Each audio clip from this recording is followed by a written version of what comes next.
අහසේ සැරිසරන අවතාරයක් සතුරු රේඩාර් පද්ධතිවලට හසු නොවි ලෝ ඕනෑම අස්තකට මුල්ලකට ළඟා විය හැකි මාරාන්තික බලවේගයක්. මෙය හුදෙක් ගුවන් යානයක් නොවේ. මෙය ඇමරිකානු ගුවන් බලයේ සහ ඉංජිනේරු තාක්ෂණයේ කෙළවර සනිටුවන් කර ලෝ එතෙක් මෙතෙක් බිහි වූ මිල අධිකම සහ තාක්ෂණයෙන් දියුණුම බෝම්බ හෙළන යානයයි. B2 spirit. අද අපි කතා කරන්න යන්නේ මේ අසම ගුවන් යානයේ සැඟවුණු රහස් එහි විශ්මිත තාක්ෂණය සහ එය ලෝක බල තුලනය වෙනස් කළ ආකාරය පිළිබඳවයි.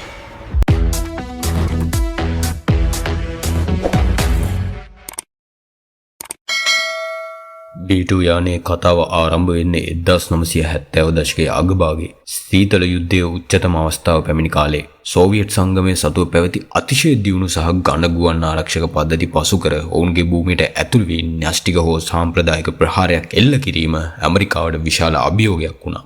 මෙම අභියෝගයට පිළිතුරක් ලෙස ඇමරිකානු ගුවන් හමුදාව ඇඩ්වාන්ස් ටෙක්නොලොජි බෝම්බ හෙවත් ATB නමින් අතිශය රහසිගත ව්‍යාපෘතියක් ආරම්භ කළා. එහි එකම අරමුණ වුණේ සතුරු රේඩාර් පද්ධති වලට නොපෙනී යන බෝම්බ හෙළන යානයක් නිර්මාණය කිරීමයි. වසර ගණනක පරීක්ෂණ වලට පසු 1989 ජූලි 17 වෙනිදා මෙම ගුවන් යානය ප්‍රථම වරට ගුවන්ගත වුණා. යානයක මිල ඇමරිකානු ඩොලර් බිලියන 2.1 ඉක්ම වූ නිසා මෙය ලොව එතෙක් මෙතෙක් බිහි වූ මිල අධිකම ගුවන් යානය ලෙස ඉතිහාසයට එක් වුණා. B2 යානයක් දුටු සැනින් ඕනෑම එකකුගේ අවධානය යොමු වන්නේ එහි ඇති අසාමාන්‍ය හැඩයටයි. මෙය ෆ්ලයින් වින් හෙවත් පියාඹන පක්ෂියෙකුගේ පියාපතක් ලෙස හඳුන්වන නිර්මාණයක්. මෙහි සාම්ප්‍රදායික යානාවල මෙන් වෙන් වූ බඳ කොටසක්, ෆියුසලාජ් කොටසක් හෝ වලිගයක්, ටේල් කොටසක් අඩංගු වන්නේ නැහැ. සම්පූර්ණ යානයම එකම දෙවැන්ද පියාපත් දෙකකින් පමණක් සමන්විතයි. මෙම නිර්මාණයට ප්‍රධානම හේතුව වන්නේ රේඩාර් තරංග විශාල පරාවර්තක පුෂ්ඨයක් වන වලිගය වැනි සිරස් කොටස් ඉවත් කිරීමයි.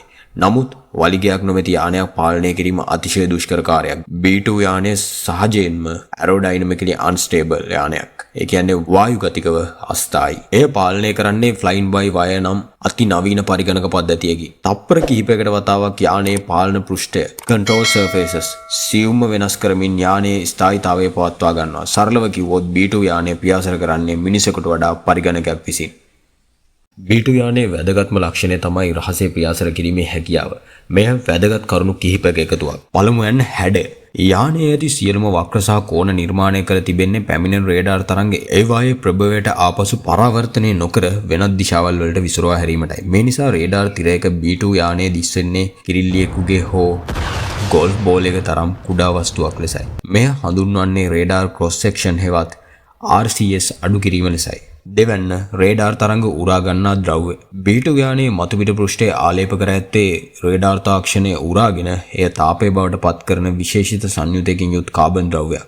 මෙය හරියට කළු පැහැති වස්තුවක් ආලෝකයේ උරා ගන්නා වගේ ක්‍රියාවලියක්. දෙවැන්න ඉන්ෆ්‍රාරෙඩ් සිග්නේචර් රිඩක්ෂන්. තාප තරංග පාලනය. සතුරු මිසයිල් රේඩාර් තරංග පමණක් නොව යානයේ එන්ජිමෙන් පිට වෙන තාපය හඹා එන්නත් පුළුවන්. මෙය වැළැක්වීමට B2 යානයේ එන්ජින් 4 යානය තුල ගැඹුරින් සවි කර තිබෙනවා. එන්ජිමට වාතය ලබා ගන්නා එයා ඉන්ටෙක්ස් යානයේ ඉහළ මතුපිට පිහිටා තිබීමෙන් බිම් මට්ටමේ රේඩාර් වලට ඒවා හසුවන්නේ නැහැ. එන්ජිමෙන් පිටවන උණුසුම් වායුව යානයෙන් පිට කිරීමට පෙර අවට ඇති සිසිල් වාතය සමග මිශ්‍ර කර උෂ්ණත්වය අඩු කර පිට කරනවා.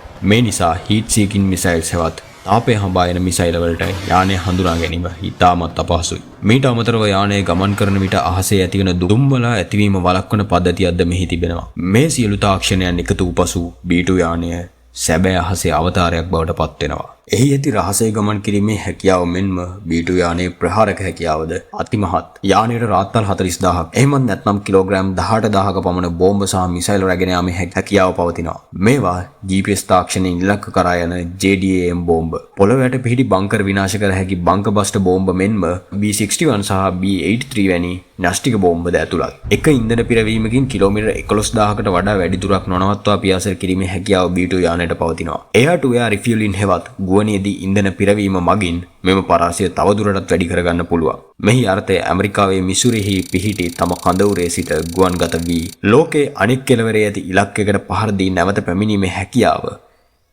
එහෙමත් නැත්නම් ග්ලෝබල් රීච් හැකියාව B2 යානයේ සතුයි. කෙසේ වෙතත් B2 යානය පරිපූර්ණ නැහැ. එහි ඇති සංකීර්ණ තාක්ෂණය නිසා නඩත්තු කටයුතු ඉතාමත් අපහසුයි. විශේෂයෙන් මෙහි රේඩාර් තරංග උරා ගන්නා මතුපිට පෘෂ්ඨය. ඉතාමත් සංවේදී වන අතර එය දේශගුණය පාලනය කර විශේෂිත ගබඩාවල නඩත්තු කළ යුතුයි. එක් පැයක පියාසර කිරීමක් සඳහා පැය 50ක නඩත්තු කාලයක් අවශ්‍ය වන බව පැවසෙනවා. මෙම අධික පිරිවැය සහ නඩත්තු අභියෝග නිසා මුලින්ම යානා 132ක් නිපදවීමට සැලසුම් කර තිබුණත් අවසානයේ නිපදවනු ලැබුවේ යානා 21ක් පමණයි.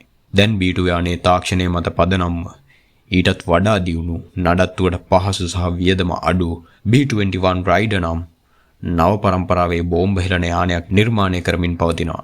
නමුත් B2 ස්පිරිට් යානය තවමත් 2030 දශකයේ දක්වා ඇමරිකානු ගුවන් හමුදාවේ සේවය දෙවීමට නියමිතයි. B2 ස්පිරිට් යනු මිනිස් බුද්ධිය සහ ඉංජිනේරු විද්‍යාවේ අද්විතීය නිමවුමක්. මෙය සීතල යුද්ධ සමයේ අත්‍යවශ්‍යතාවයක් ලෙස උපත ලැබුවත් අදටත් ලෝකයේ ඕනෑම ගුවන් ආරක්ෂිත පද්ධතියකට අභියෝග කළ හැකි අසමසම බලයක්. එය අහසේ සැඟවුණු අවතාරයක් මෙන්ම සතුරාට නොපෙනී ලෝකයේ ඕනෑම තැනකට මරණය ගෙන හැකි නූතන යුද්ධ තාක්ෂණයේ ජීවමාන පුරාවෘත්තයක් ලෙස හැඳින්වීම නිවැරදි. තවත් මේ වගේ තාක්ෂණයේ පිරුණු වීඩියෝ නරඹන්න ටෙක්පල්ස් බයිෂාන් සබ්ස්ක්‍රයිබ් කරන්න. වීඩියෝ එක හොඳ නම් ලයික් කරන්න, යාළුවන්ට බලන්න, ෂෙයා කරන්න. තවත් මේ වගේ තාක්ෂණයෙන් පිරුණු වැදගත් වීඩියෝ එකකින් හම්බ වෙමු. එතෙක් ඔබට සුබ දවසක්.